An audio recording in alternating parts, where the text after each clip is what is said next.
বড় ভাই এসে মানে কান ধরে উঠবাস করেছিল প্রায় 200+, 200 বেশি। তারপর রেলিংয়ে ঝুলাইছিল। সিগারেটের ধোঁয়া নাক মুখে মারতো। মানসিকভাবে প্রেশার বেশি দিত, শারীরিক প্রেশার তো দিতই দিত, মানসিক প্রেশার বেশি দিত। সিনিয়র ছাত্রদের বর্বর নির্যাতনের কথা এভাবেই তুলে ধরছিলেন র্যাগিংয়ের শিকার নবীন শিক্ষার্থীরা। পটুয়াখালী বিজ্ঞান ও প্রযুক্তি বিশ্ববিদ্যালয়ের কৃষি অনুষদে ভর্তি হওয়া এই শিক্ষার্থীরা উঠেছেন এম কেরামত আলী হলে। এরপর থেকেই প্রতিটি রাত তাদের কাছে আসে আতঙ্ক হয়ে। প্রথমে একজনে আসে, সে সব বলে যে ফোনগুলো সামনে রাখ। যখন ফোনগুলো অফ করে সামনে রাখা হয়, বাজেয়াপ্ত করে রাখা হয়, তারপর সবাই একসাথে ঢোকে।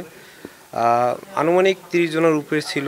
আগে থেকেই পায়ের মধ্যে ক্র্যাম্পের কিছু ব্যথা ছিল হাঁটুর উপরে, তো ওই জন্য আমার ক্ষেত্রে প্রেশারটা একটু বেশি হয়ে গেছে।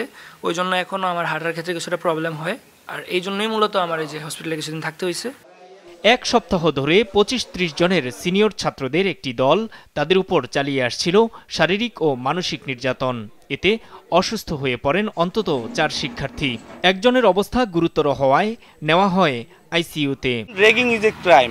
র্যাগিং এর মাধ্যমে শিক্ষার্থী বান্ধব প্রতিষ্ঠান নষ্ট হচ্ছে। এই অপ্রীতিকর ঘটনা ঘটে যায়, এটা আমাদের জন্য কখনোই প্রত্যাশিত না। সুসম্পর্ক করতে অন্য আর পন্থা অবলম্বন করা যায়। র্যাগিং বন্ধ ও জড়িতদের বিচার দাবিতে গত রোববার ক্লাস বর্জন করেন নবীন শিক্ষার্থীরা। বিশ্ববিদ্যালয় প্রশাসন বলছে, তদন্ত প্রতিবেদনের ভিত্তিতে জড়িতদের বিরুদ্ধে নেওয়া হবে কঠোর ব্যবস্থা।